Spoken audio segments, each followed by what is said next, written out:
thinking, this is a thought that I had. I was listening to the Anna Faris podcast, The Unqualified, and I'm a huge fan of hers, and she has sometimes this qualified therapist that comes on. Her name is April, and they were talking about how sometimes when we have grief and want to hold on to a friendship or a relationship, stuff that we miss about those things, because I definitely do this. People like to live in their past because we want time to stop. We want time to not pass. And so if there's friends out there that maybe you went to college with and you're like, I really miss their friendship, but we think differently now. Or you had an ex-girlfriend or an ex-boyfriend or ex-wife, ex-husband, and you're not with them anymore, but there's things about them that you miss. Try to remember the traits about you that you like about you. And maybe their traits won't match your traits anymore. We want time to stop and not pass when things end. We have, I mean, at least me, I definitely feel that way. It's like, I don't want time to pass.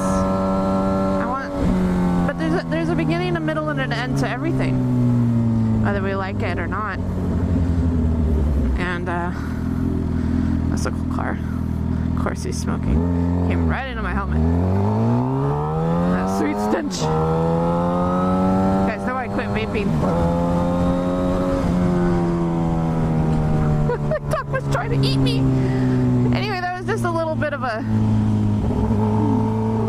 thought while I do this awesome cloverleaf on-ramp here.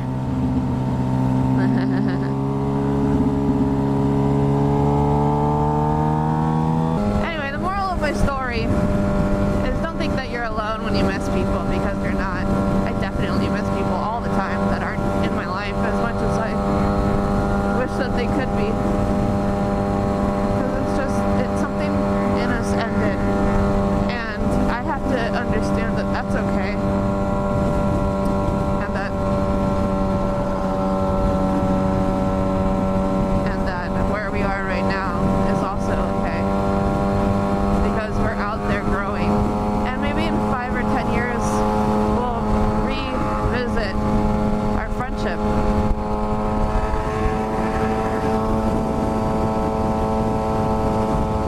and get to try again. And just, if you're holding back anything, like maybe there's somebody that you want to talk to, but you hold it back because you're guilting yourself, not guilting yourself, but you're telling yourself, talking yourself out of it, like, oh no, I shouldn't. But the longer you do that, the more unanswers you'll get. It's like, either you'll get a message back or you won't. And if you don't, then you have your answer that they don't want to communicate with you right now.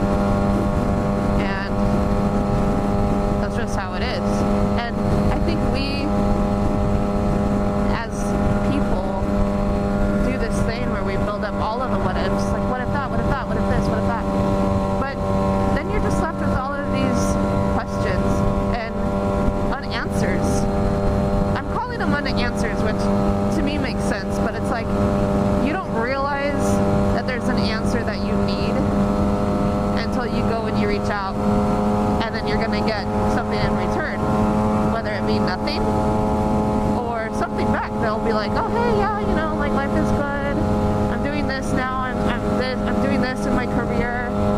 You know, maybe something really ugly happened between the two of you, and it's okay to acknowledge it if you want, but maybe start off slow and start the conversation with